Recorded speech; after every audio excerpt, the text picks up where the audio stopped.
One of the greatest sources of education ought to be the automobile. And that is the quote of the day.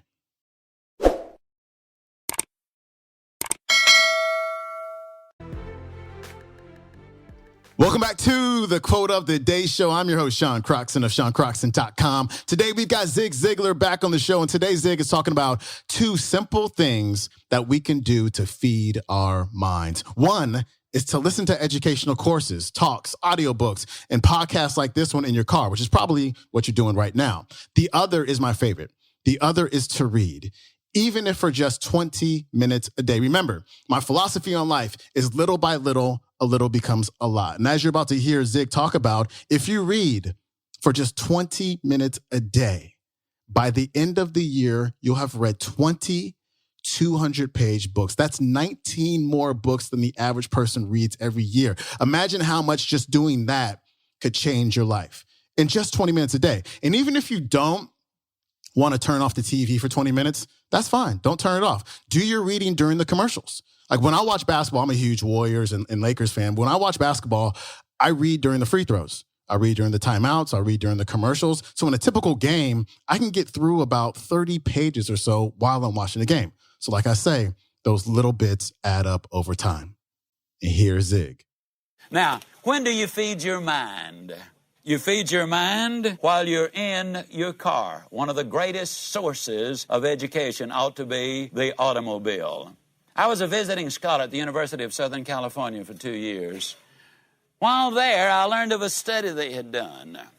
They discovered that if you live in a metropolitan area and drive 12,000 miles a year, that in 3 years' time, in your car, you can acquire the equivalent of 2 years of college education while you are in your car. Many times people invest $10, $20, $30, even $40,000 in an automobile and then gripe and raise sand every time they have to drive across town in traffic.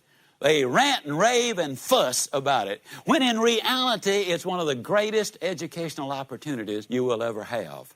I'm going to make a statement, and you might think it's an exaggeration. I promise it is not. If I could not replace the cassette recorders, which I have, $100,000 cash would not buy them. I think that highly of them.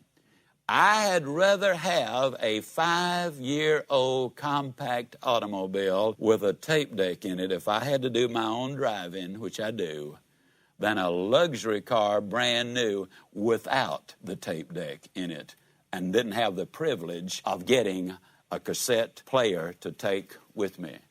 I've never felt as strongly about anything from an educational and motivational point of view as I do about this particular thing. In your automobile, you can learn about time management, Chinese art, foreign language, people and money management skills. You can learn how to listen, to communicate, to set goals, to close sales. You can learn the Bible. You can learn to be a better husband, a better wife, a better father, a better mother. The list is absolutely endless as to what you can learn while you're in that automobile of yours. When the family is there, you can bring the family so much closer together. John Walker, psychiatrist from New Braunfels, Texas, was visiting with me when I spoke down in San Antonio. We had a chance to spend quite a few minutes together. John said that there are a couple of factors that are fringe benefits that come from this. If you've got the family together, then the whole family begins to share the same interest and the same goals. A fringe benefit also is the fact that so many of our youngsters today never hear really clear English being spoken. So much of the garbage on television and so much of the screaming in the music tapes, and they never really learn how to communicate because they never hear what is being said. And when you have a series of articulate speakers who express themselves well, not only do you get the benefit of the lesson they're teaching, but you get the benefit of the communication skills which go with it. Second step, in order to really grow on a steady basis, is to learn to read. Not only to learn to read, but to learn to love to read. I'll always be grateful to Mrs. Warren, Miss White, Miss Street, Miss Mosley, Miss Annie Ellis, because they taught me to read. But the one I remember the most is Mrs. Worley. The others played a role which is tremendously important in my life. Mrs. Warren particularly, my first grade teacher. But Mrs. Worley taught me to love to read.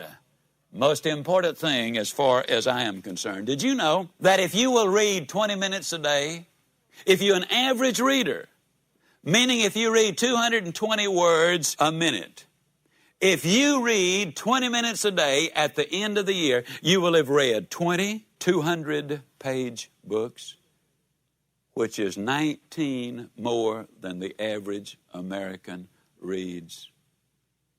Ladies and gentlemen, it can make a dramatic difference.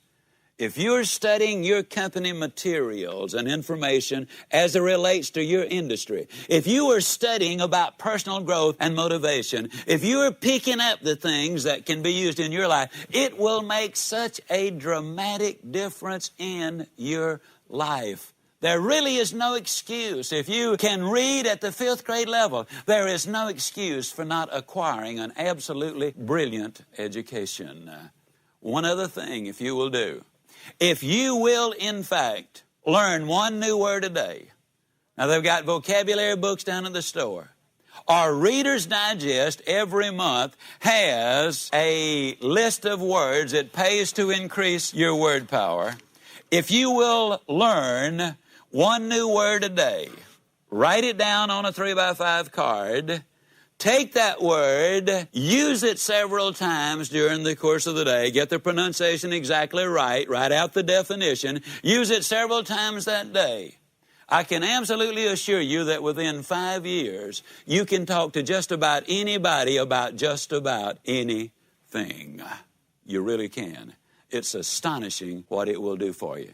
Not because you've got a big vocabulary, but those words give you understanding of the subject that you'd be dealing with. And every word's got a couple of buddies, and those buddies have got buddies. International Paper Company several years ago ran a series of ads which proved, where they had documented the evidence, that your income and your vocabulary had direct correlations. Now, I keep talking about doing these things, and you say, where am I going to find the time? I am overworked at the moment. I'm going to go to my favorite whipping boy, the television, and suggest that you control your television viewing. Did you know that the latest figures show the average American family watches a little over 49 hours of television each week?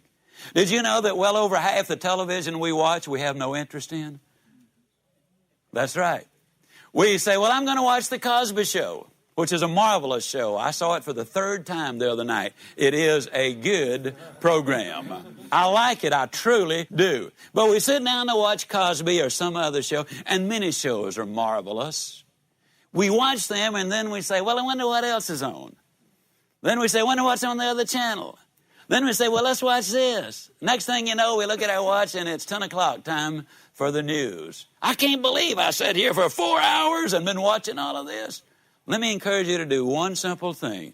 On Sunday afternoon, get the TV guide. Look at the programming for the week and decide then what really has interest and value for you. Mark it. Put it on your schedule. Watch it. And then shut the cotton-picking thing off. And do something with your family, or do something for yourself. It can make such a dramatic difference. You know, the amount of time I'm talking about here to read and to listen and to learn one new word a day. You know how much time I'm talking about? I'm talking about 30 minutes a day. And it'll make a dramatic difference in your life. Thank you very much.